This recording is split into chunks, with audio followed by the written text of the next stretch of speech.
Swala la kupungua uzito ama kupunguza uzito ni swala muhimu sana, kwa sababu uzito mkubwa ama unene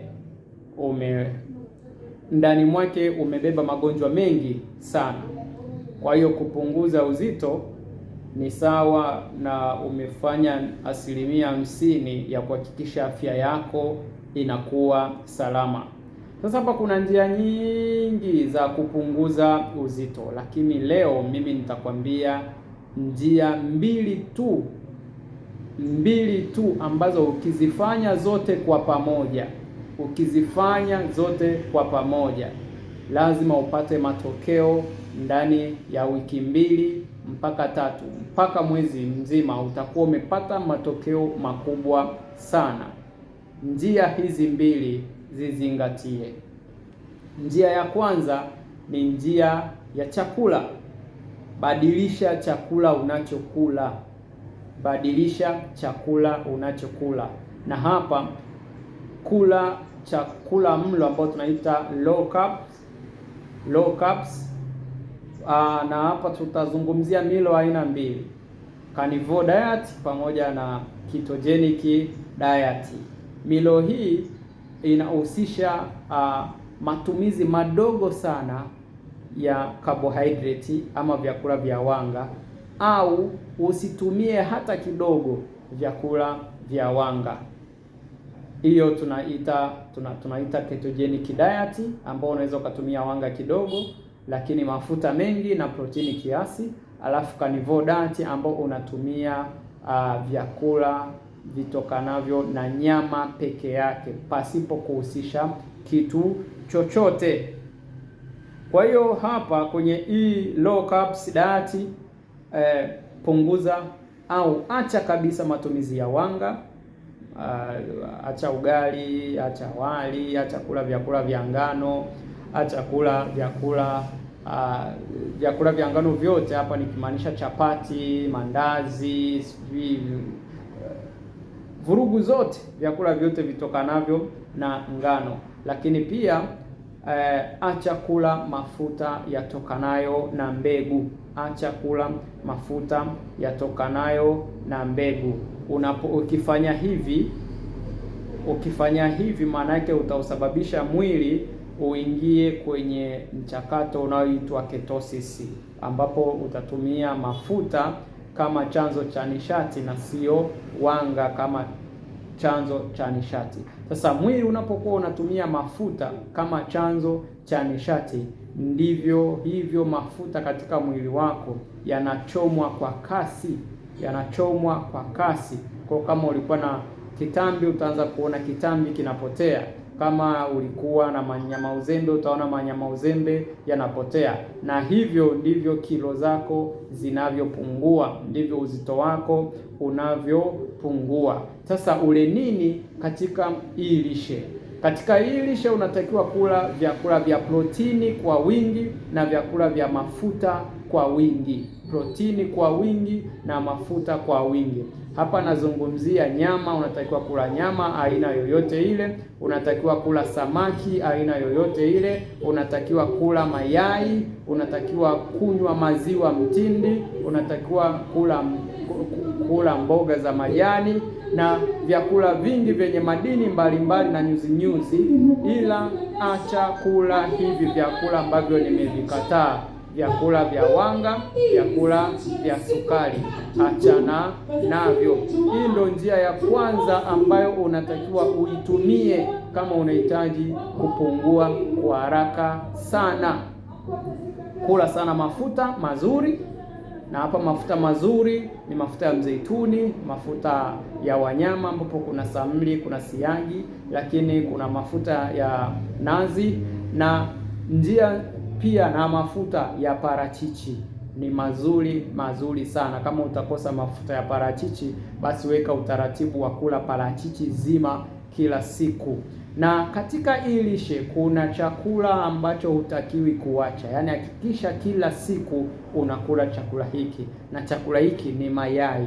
Usiache kula mayai. Mimi huwa naweka na parachichi. mimi huwa nasema vyakula muhimu ambavyo utakiwa kukosa kila siku ya Mungu ni mayai na parachichi. Na hapa mayai, kula mayai kuanzia 3 mpaka 6 kwa siku, na parachichi moja, kwa sababu mayai yana asilimia 99 ya virutubisho vingi vinavyopatikana kwenye vyakula vingine, lakini pia parachichi inawakilisha mafuta mazuri pamoja na nyuzi.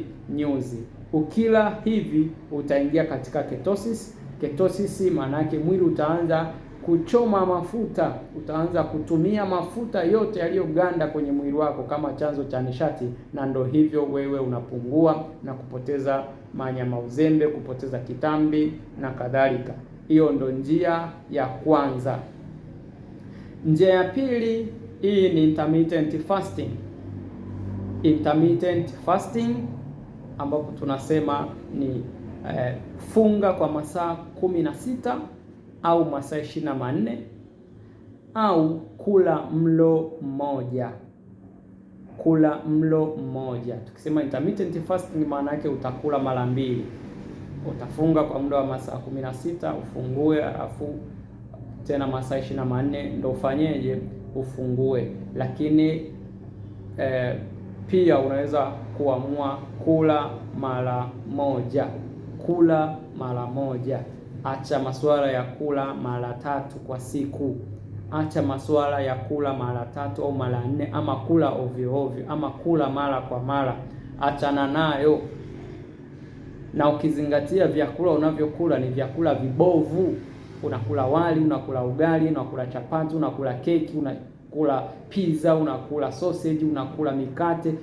Vyakula vyote hivyo vya ovyo vikiingia ndani ya mwili vinabadilika kuwa mafuta, na hayo mafuta hayatumiki popote, ndio yanayokusababisha wewe na kitambi, wewe na manyama uzembe, uzito uongezeke kwa kasi.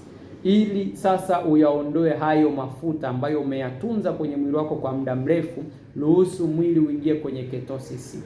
Tumia vyakula vya protini na mafuta kwa wingi, ili mwili ukose vyakula, mwili ukose glucose. Mwili ukikosa glucose tu, utaanza kutumia mafuta yaliyohifadhiwa kwenye mwili, na ndo hapo utaanza kupungua. Lakini pia kufunga huwa kuna shusha homoni ya insulini. Homoni ya insulini ikishashuka, basi huwa inachochea mwili kuingia katika process inayoitwa autophagy, ambayo inasaidia kuondoa seli mbovu mwilini. Kwa mwili wako unaanza kuumbwa upya, ama unaanza kutengenezwa upya.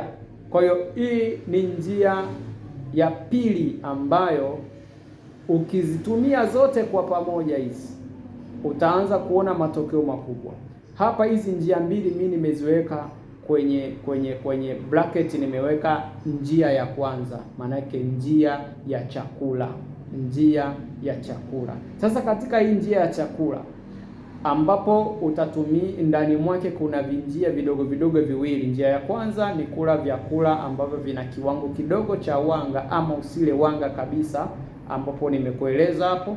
Lakini njia ya pili ni kula mara 2 au mara 1 kwa siku. Sasa kwenye hizi njia mbili, ni chakula gani utakiwi kuhusika nacho? Ni chakula gani utakiwi kutumia?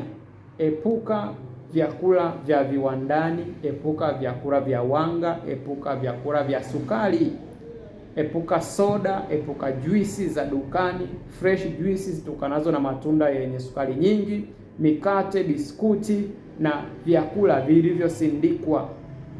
Epuka kabisa, kwa sababu vyakula vyote ndani mwake vina ingredients za sukari, na sukari huchochea ongezeko la homoni ya insulin. Homoni ya insulin ndiyo homoni inayohifadhi mafuta. Kwa hiyo hata ufanyaji mafuta haiwezi kuondoka mpaka hiyo homoni ya insulin tuidhibiti.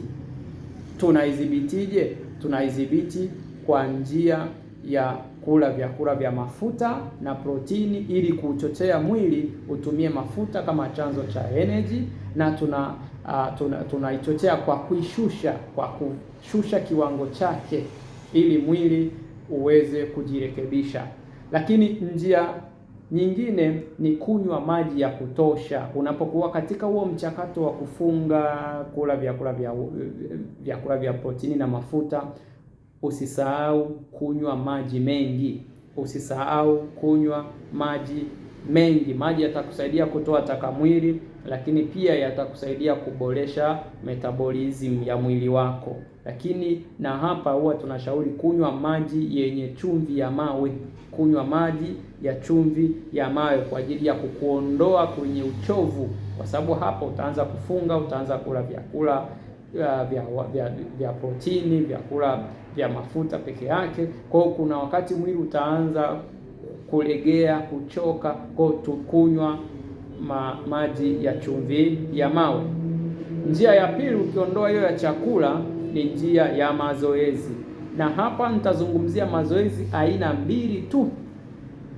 Mazoezi ya kwanza ni mazoezi ya kunyanyua vitu vizito, tunasema mazoezi ya nguvu ama strength training. Mazoezi ya kunyanyua vitu vizito. Unaponyanyua vitu vizito, unasaidia kuimarisha misuli yako, na misuli ikishaimarika na kuongezeka, huwa inasaidia kuchoma